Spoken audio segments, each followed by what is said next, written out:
नमस्कार.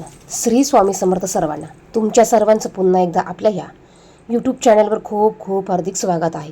बघा, वर्षातनं अगदी 2च मोठ्या एकादशी येत असतात आणि त्यातल्या त्यात सर्वात मोठी एकादशी म्हणजे आषाढी एकादशी. आता आषाढी एकादशीला उपवास कसा करायचा, उपवासात काय खावे, काय खाऊ नये, कोणता पदार्थ खाऊन उपवास सोडायचा, त्याचप्रमाणे उपवास करताना चुकूनही आपल्याला हे 2 पदार्थ ह्या उपवासात खायचे नसतात, नाहीतर आपण केलेल्या उपवासाचं संपूर्ण फळ आपल्याला मिळणार नाही. याच विषयीची माहिती आपण अगदी 2 मिनिटाच्या व्हिडिओमध्ये पाहणार आहोत. त्यामुळे व्हिडिओ कुठेही स्किप करू नका, संपूर्ण बघा. कमेंट बॉक्समध्ये श्री स्वामी समर्थ लिहायला विसरू नका. जर का चॅनलवर नवीन असाल तर असेच माहितीचे व्हिडिओ पाहण्यासाठी चॅनलला सबस्क्राईब करा आणि बाजूच्या बेल आयकॉनला प्रेस करा. आषाढी एकादशी म्हटलं तर आपण सर्वजण अगदी लहानांपासून ते मोठ्यांपर्यंत उपवास करत असतो. तुम्ही जरी महिन्यातील एकादशीला उपवास करत नसाल तरी देखील वर्षात येणाऱ्या ह्या एकादशीचा उपवास सर्वांनीच करायचा असतो. कारण आपण ह्या एकादशीचा उपवास केला तर आपल्याला संपूर्ण वर्षभरात येणाऱ्या एकादशीचं फळ प्राप्त होत असतं. आता हा उपवास आपण नेहमी जसा उपवास करतो तसा करायचा नसतो. हा उपवास थोडा वेगळ्या पद्धतीचा असतो. आता उपवास कसा करायचा हे आपल्या सर्वांनाच माहिती आहे, कारण आपण पूर्वीपासून हे उपवास केलेले आहे. पण तरी देखील काही नवीन अशा व्यक्ती असतात की त्यांना उपवास कसा करायचा किंवा कधी सोडायचा किंवा उपवास करताना कुठला पदार्थ चुकूनही खाऊ नये याविषयीची माहिती नसते. त्याचप्रमाणे तुम्ही जर का उपवास करत नसाल तरी देखील तुम्हाला ह्या 2 ते 3 वस्तू चुकूनही घरात तुम्हाला शिजवायच्या नाही किंवा करायच्या नाही आहे. बघा, आषाढी एकादशी ही सर्वात मोठी एकादशी मानली जाते आणि वर्षातून ही एकदा येत असते. या एकादशीला देवशयनी एकादशी असं देखील म्हणतात. आषाढी एकादशी आणि कार्तिक एकादशी ह्या 2 एकादशीचे उपवास हे केले जातात. आता आषाढी एकादशीचा उपवास करण्यासाठी एकादशीच्या दिवशी बघा, एकादशीच्या आदल्या दिवशी दशमी असते. दशमीला आपल्याला फक्त एकदाच जेवण करायचं असतं आणि हलका आहार त्या दिवशी घ्यायचा असतो. त्यानंतर एकादशीच्या दिवशी पूर्णपणे उपवास करायचा असतो. म्हणजे इतर उपवासाला जसा आपण उपवास संपूर्ण दिवसभर करून रात्री आपण उपवास सोडत असतो तसा हा उपवास रात्री सोडायचा नसतो. संपूर्ण दिवसभर उपवास करायचा. संपूर्ण दिवसभर तुम्हाला उपवासाचेच पदार्थ खायचे आहे आणि दुसऱ्या दिवशी म्हणजेच द्वादशीला हा उपवास सोडायचा असतो. आता दुसऱ्या दिवशी द्वादशीला म्हणजेच दुसऱ्या दिवशी सूर्योदय झाल्यानंतर तुम्ही हा उपवास सोडू शकतात. आता दुसऱ्या दिवशी आपल्याला आपल्या घरातील देवपूजा करून घ्यायची आहे.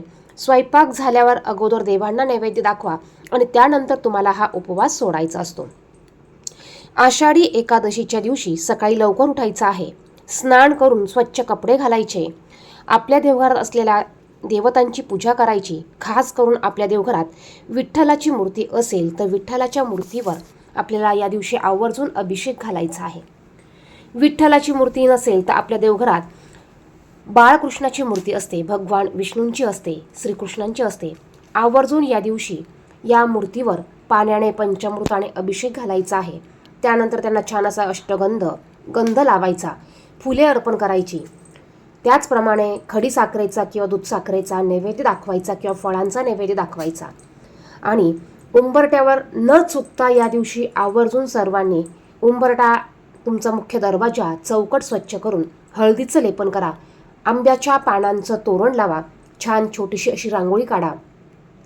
तुळशी समोर देखील छान रांगोळी काढा, दिवा लावा. या पद्धतीने आपल्याला पूजा करायची आहे आणि संपूर्ण दिवसभर उपवास करायचा आहे. आता उपवासाचे 3 प्रकार असतात. बघा, पूर्ण उपवास म्हणजे या उपवासात निर्जला उपवास केला जातो. म्हणजेच काय, तर यात पाण्यासह कोणतेही अन्न ग्रहण केले जात नाही. हा कठीण उपवास आहे. त्यामुळे आरोग्य लक्षात घेऊन तुम्हाला जर का हा उपवास करायचा असेल तर तुम्ही हा उपवास करू शकतात.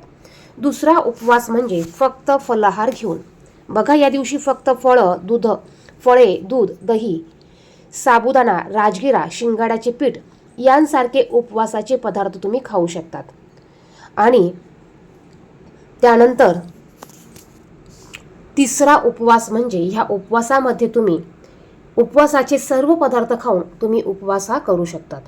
आता यानंतर संपूर्ण दिवसभर उपवास केल्यानंतर दुसऱ्या दिवशी आपल्याला सात्विक भोजनच बनवायचं आहे आणि सात्विक भोजन बनवूनच आपल्याला हा उपवास सोडायचा आहे. आता आषाढी एकादशीचे काही नियम आहेत.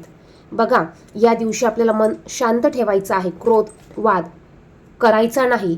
या दिवशी जास्तीत जास्त विठ्ठलाची पूजा करायची, भजन करायचं, आरती करायचं, अभंग गायचे, भक्तिगीत गायचे, विष्णू सहस्रनाम या स्तोत्राचं आवर्जून म्हणजे आवर्जून 1 वेळा पठण करायचं आहे. ज्यांना शक्य नसेल त्यांनी श्रवण करा.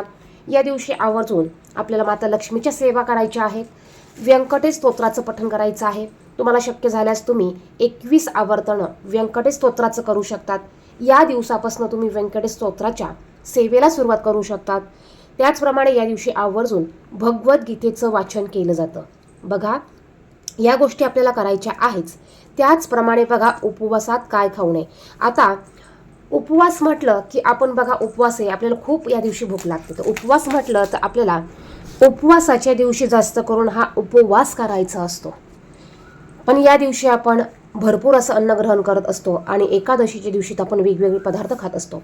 यामुळे आपल्याला या दिवशी आपल्या शरीराला बघून आपल्या शरीराच्या नुसार हलकं आणि सात्विक आहार घ्यायचा आहे. या दिवशी आपण केळी, सफरचंद, पेरू, द्राक्षे म्हणजे सर्व प्रकारची फळं खाऊ शकतो. त्याचप्रमाणे दूध, दही, ताक, लोणी, उपवासाचे धान्य जसं की साबुदाणा, राजगिरा, शिंगाड्याचे पीठ, साबुदाण्याची खिचडी, साबुदाणा वडा, साबुदाणा थालीपीठ, राजगिरा लाडू, राजगिऱ्याची खीर, बटाट्याची भाजी, बटाट्याचे चिप्स आणि जे उपवासाचे आपले जे आपण वाळवणीचे पदार्थ करतो, पापड्या करतो, ते देखील तुम्ही या दिवशी खाऊ शकतात. आता आपण ज्यावेळेस उपवासाचे पदार्थ बनवतो त्यावेळेस आपल्याला ह्या पदार्थांचा यामध्ये अजिबात वापर करायचा नाही.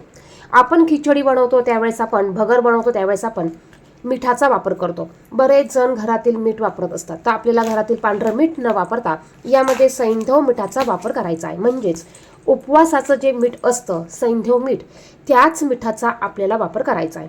दुसरं म्हणजे बरेच जण यामध्ये तेलाचा वापर करतात.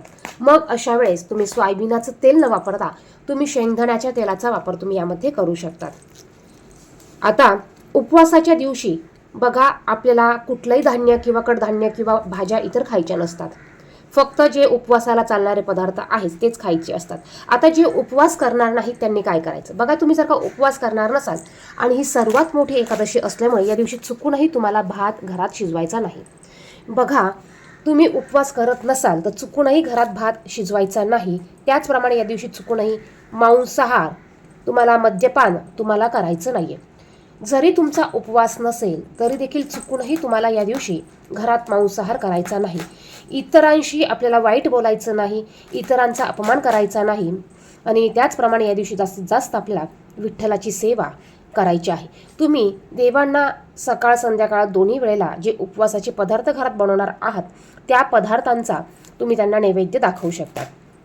आणि दुसऱ्या दिवशी उपवास सोडताना तुम्ही वरण, भात, भाजी, चपाती, गोडाचा पदार्थ कुठलाही बनवून किंवा पुरणपोळीचा स्वयंपाक बनवून तुम्ही तुमचा हा उपवास सोडू शकता. धन्यवाद.